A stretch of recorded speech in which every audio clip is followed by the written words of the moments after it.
Now, before we get into Asia in a bit more detail, just a quick update with when we speak about Russia.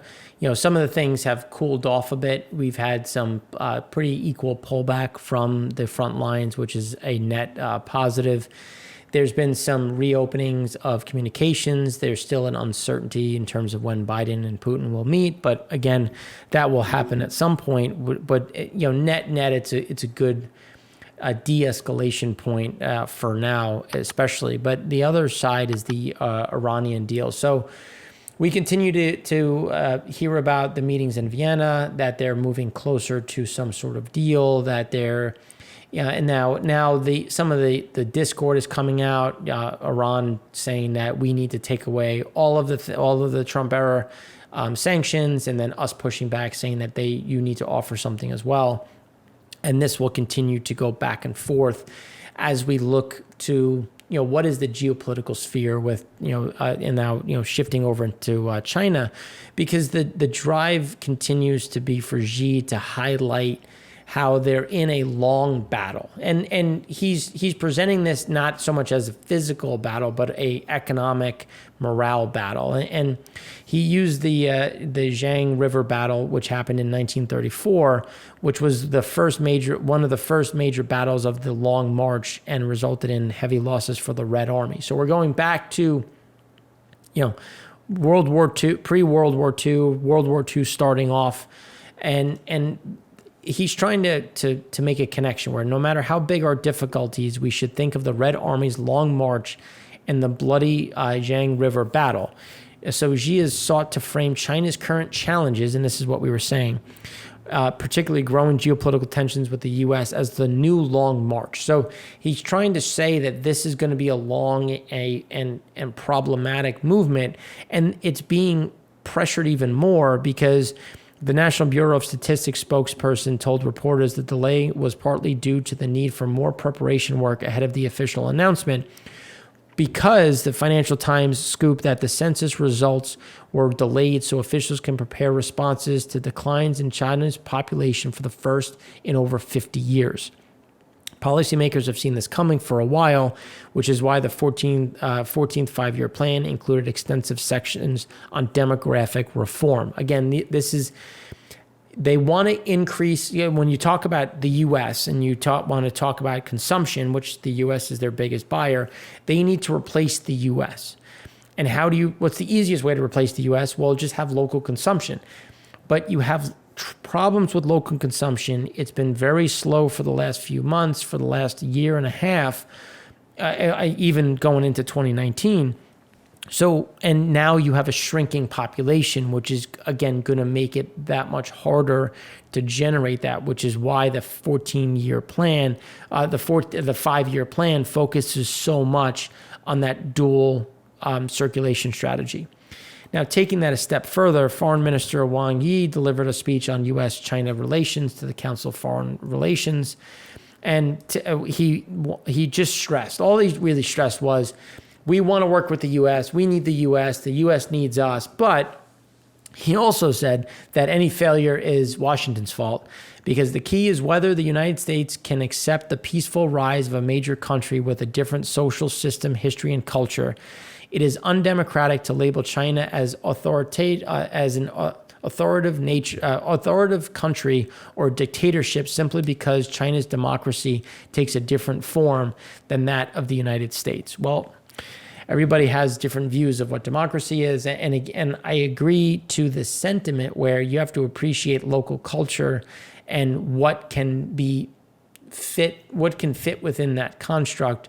But then when you go back to the Red Army, the after World War II, and what happened post World War II when the democratic movement was pushed out into Taiwan. So again, there's a lot that we can talk about. That this is a loaded statement that could take me hours to dissect. I won't. Again, if you want to know my opinions, easy enough to express them. But then when we turn to, before we get deeper into China, let's talk about where China is losing some of their market share. And let's start with South Korea. So South Korea, GDP, had a nice beat. was supposed to be at 1.1%, came in at 1.6%. You had discount department store sales up 77.6%, retail sales at 18.5%. Not a huge surprise given the year-over-year comp, but consumer confidence was up from 101.5 to 102.2. Now, this is all happening at the same time that we're seeing that nice surge or the nice increase in exports and imports, which again is just pointing to South Korea continuing to see that drive as Samsung does create a significant amount of microchips. They're a big part of our tech supply chain. So it's not surprising to see this move in terms of some of that South Korea, where we believe that, as you know, we've already talked about how companies in the U.S. have moved some of their supply chains out of the U.S. a bit, out of China a bit, and into surrounding areas. And this is, I think, a very much a key component to that. Now, when we look at Japan, to quantify it or qualify it a bit more, they are having issues with COVID. There is a certain amount of pull forward to avoid, because they're going to have an emergency situation, an emergency lockdown, as they call it. So when we look at the nationwide department sales year over year, up 21.8%, department store sales up 18.5%, PPI services up 0.7%. So the department store sales isn't surprising because obviously year over year that it's fairly easy, but it was still a positive movement in terms of some of those indicators that we've seen, where PPI services at the same time is showing some of that inflation showing up in China, which is a bigger concern. But the leading index has come under a bit of pressure with a small decline of 1%, but the problem is that's going to get a little bit better in March and then worsen in April as we head into May, because there is that pressure from COVID, but the exports still remain strong. Taiwan's exports still remain strong as we continue to see, again, that importance of the technological supply chain, which remains in short supply, seeing those big price increases, which is going to continue to pull things through. Now, when we look at retail sales year over year, month over month, the expectation was for 0.6%, came in at 1.2%, and then department stores, supermarket sales were expected at 5.2%, came in at 3%. So we're still seeing some of this positive movement, but it's not continuous, and that's where we continue to struggle with Japan. Where South Korea, even though they have a COVID increase, they have their own issues in terms of COVID and the vaccine rollout, they've still been able to maintain a significant amount of growth or steady state recovery, where Taiwan has moved aggressively. Vietnam has been able to move and maintain some of their benefits. And Japan is the one that continues to remain fairly lackluster. So some good data points, some bad data points, or I should say softer data points, which is why we continue to see that flatlining nature of kind of where we sit in general. And what are they doing? How are they adjusting that? Well, when you look at life insurers sold foreign bonds for 9 consecutive months in March, you're seeing this adjustment in overseas debt, which is speaking to the issues that we continue to see with who is the Treasury going to sell bonds to? How can they continue to sell bonds without the Fed buying them? Because one of our biggest buyers for so long, which has been the Japanese government as well as life insurers, has been a net seller of bonds. So that's going to put, again, pressure into some of that marketing side. Now, looking at credit growth in general, so credit growth has taken a hit just across the board. Looking at India, Indonesia, Malaysia, Philippines, Thailand, we've seen this movement because credit growth is struggling. Even though they want to borrow, there's been a hesitancy to do so without a supporting rates, especially with the U.S. 10-year that has gone higher. It's taken a little bit of a breather today after Powell.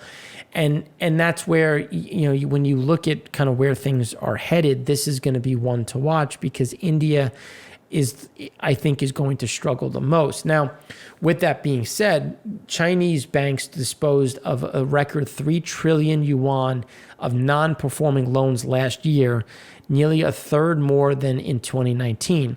The CBIRC said this month that banks should tackle even more sour credit in 2021.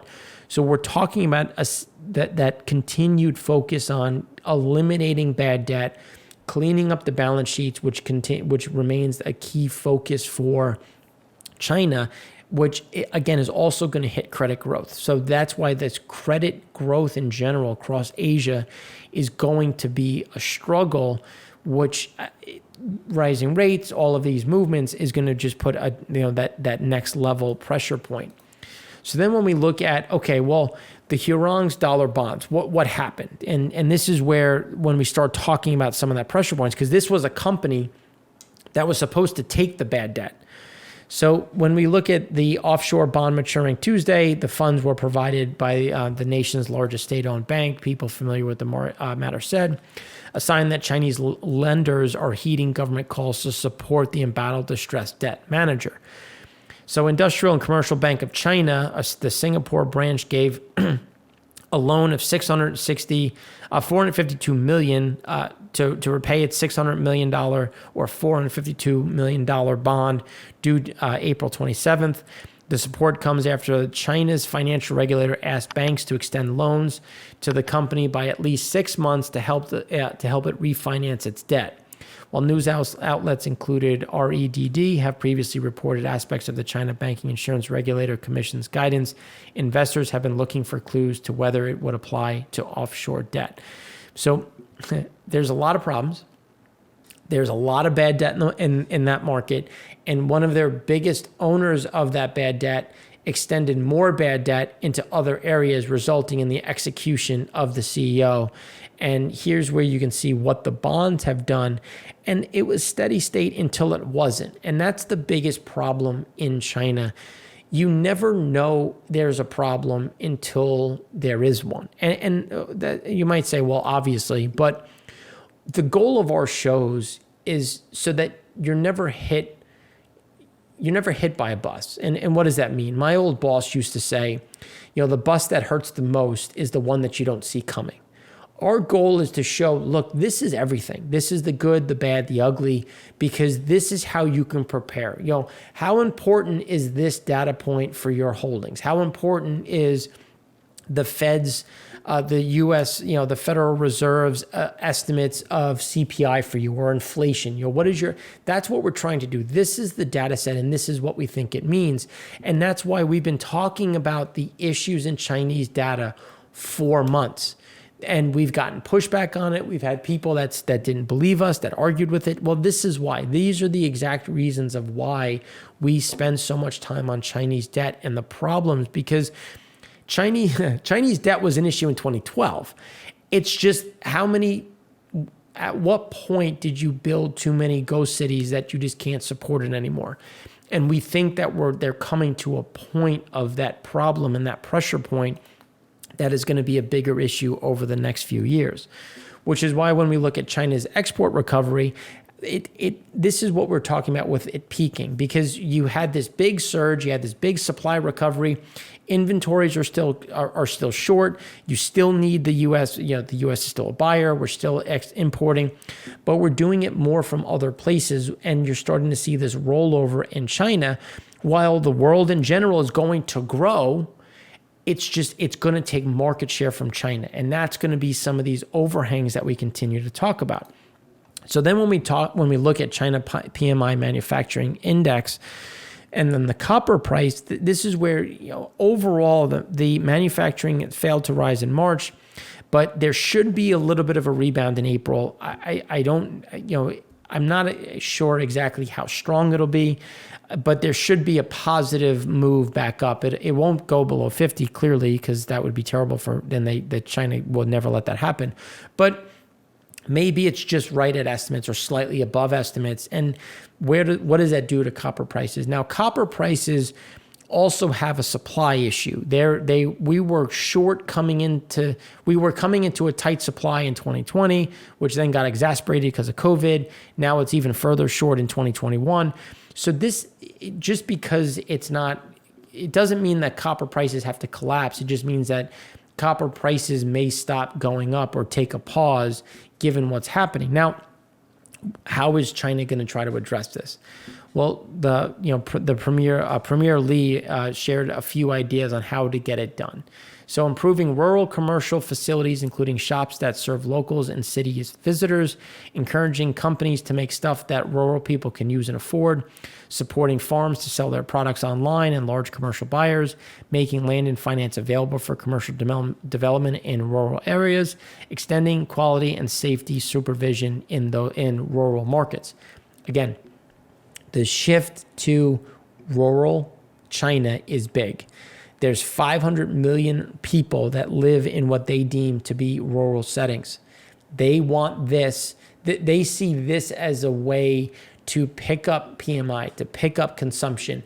That's why there's such a big focus on that agenda in the 5-year plan. So then when we look to the manufacturing PMI and just where it sits versus credit impulses, this is why I struggle with the rally in that manufacturing PMI. I'm not saying it's going to collapse, but it's going to struggle to continue to go up as credit impulses have significantly rolled over, and we're starting to see the impacts now. So Caxton reported that local government bond issuance is way down so far in 2021. Localities have sold or plan to sell 222.7 billion yuan, $34.3 billion of so-called special bonds in January to April. That's a sharp decline from 729.6 billion yuan of debt sold in the same period in 2019 and 1.15 trillion yuan in 2020. And this is where credit has been a huge driver for China, and with that being pulled out, it's going to be difficult to see how they're going to maintain some of this growth, which is why estimates for their growth remain elevated in the system. And this isn't new. We've been talking about it for months. And this is just another means of where we continue to see that pressure. So special purpose bonds are primarily used to fund infrastructure projects. SPB issuance reached record highs in 2020 as the central government leaned on provincial governments to stimulate the economy in the wake of COVID-19. But the problem is they're still in the system. And before 2019, China was already, some of these provinces were already financing these SPBs with tax revenue. This is going to be that overarching problem that's going to remain, because we're just... At some point, they're just going to have to say, look, my tax revenue is going, 90% of it is going to these SPBs, these bonds, which is why the federal government has made it easier to move cash to the provincial level to help support just paying salaries at this point, because they're so over their skis. Which is why when you look at credit impulses and corporate financing index, so the credit impulse has collapsed down back to the lows that we haven't seen since essentially since 2018, which is when they actually really stopped some of their stimulus. But the corporate financing index is going to continue to come under pressure and is going to get pulled down, which is going to lead to that slowdown. How slow, how much can they tolerate is always the question when it comes to China, but it's going to be fairly sizable, which is why when we look at the recovery in household consumption is faltering again in some economies, because when you look at the economy in general, when you look at China and how they're exporting, they don't just export to the U.S. Japan ratified the RCEP deal. When you look at the RCEP countries, well, what does their mobility look like? What does their spending look like? And here you can see that recovery and that the increase in COVID is having a significant impact in what just is happening around retail spaces. And as retail sales slow, that's going to lead to a bigger problem with how is China going to export. The U.S. is going to remain robust, not saying it won't, but we've also moved a bit into other markets. And as we've moved back into other markets, they're going to have to try to sell their goods elsewhere. And this is going to be a headwind for them. So then when we look at the maturity distribution of Chinese entities offshore dollar bonds, you can see 2021, 2022 are going to be an issue. And we didn't really know yuan was a problem until it was.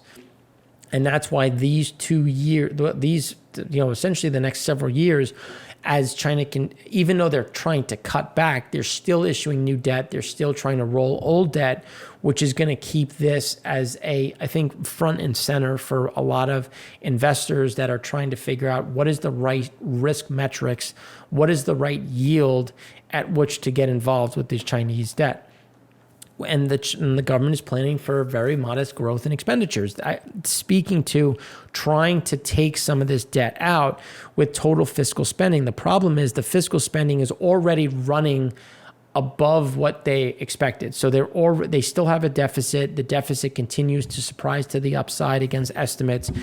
And that's where the government funding, and now as you're cutting taxes, continuing to cut taxes, VAT tax coming into for imports for steel products, or raw materials, that's going to, again, weigh on where this real growth can come from. Then, so taking that and just keeping that in mind, the city council called to halt unnecessary and excessively costly high-speed rail projects, instructing local governments to reevaluate projects and avoid taking on excess debt. The suspended projects include the HSR or high-speed rail projects in Shandong province and the massive 13 line in Guangzhou intercity railway project. Again, these are the issue because these are high cost, but are they necessary? And they were initially necessary for stimulus and they got green lights, but they're running out of good projects, which is why there's, the top leadership is increasingly worried that localities are misspending their budgets and going into debt for no reason, which is true. But at the same time, the government tells them they have to hit a certain economic growth prospect. And there's only one way to do that because consumers are struggling, investments are slow, foreign investment is slow. That's why this is becoming a bigger issue, which is another thing that China is trying to look at is protecting IP and trying to figure out ways to massage that to get more investment into some of these key regions. But while all of this is happening, Chinese services sales growth index has continued to grow, but it's still off those highs. And they're trying to incentivize new growth and new sales by having a very large sale. And what does that large sale look like? Well, before we get into that sale, let's look at other ways that they're trying to do things. Well, China real estate developers funding by source. It's not... when you look at it just in general, Chinese real estate developers are not deleveraging. They're just leaning increasingly on households as creditors rather than banks or the bond markets. So they're just shifting exposure. And this is the caveat that we continue to see. They're just very smart in moving who owns the leverage and how to hide some of that leverage in general, which again is still leading to a leverage problem just now at the household level and consumer level and not the bank level, which is, if anything, maybe a bit more dangerous. So the credit growth is slowing in China in general, and this is where, again, reiterating the same point. So just look at this when we consider what China's trying to do. So total retail sales of consumer goods.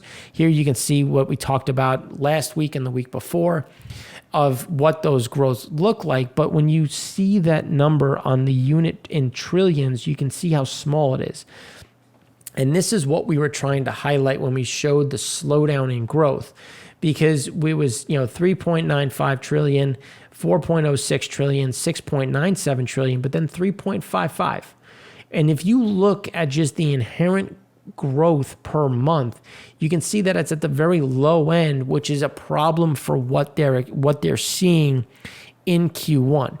So Premier Li, said the same thing: boost rural consumption, stimulate domestic demand, and deliver rural revitalization pieces to it. But how can you really do that? And that's when we come back to the things that he's been talking about of make it easier and try to bring those 500 million Chinese into the consumption market.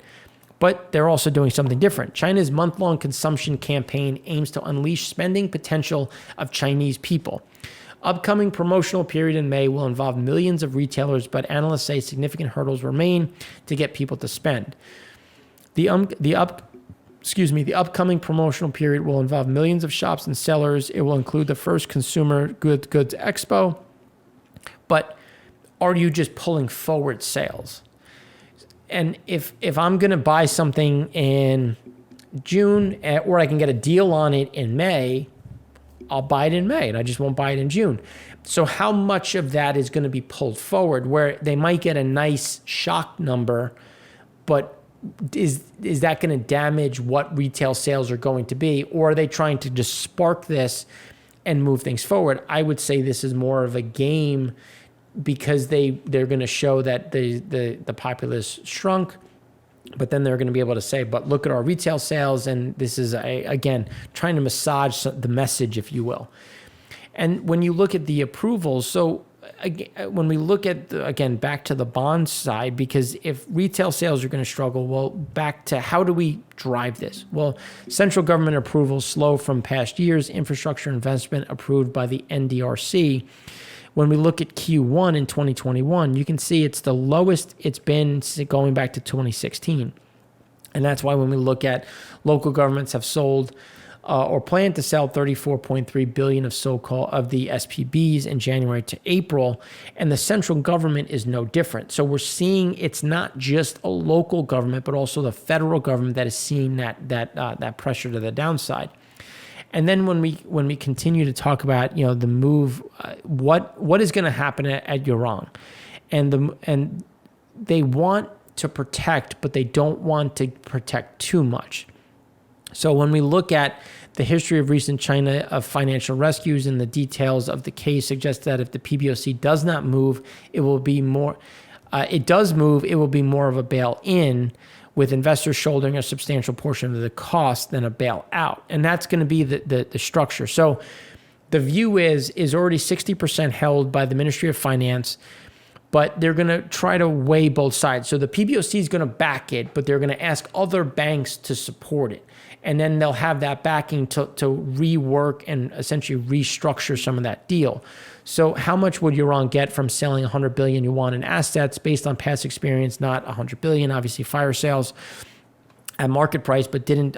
So right now they're assuming that there could be a 70% haircut, which would help support some of that, the leverage that would be coming in while not, blowing things up.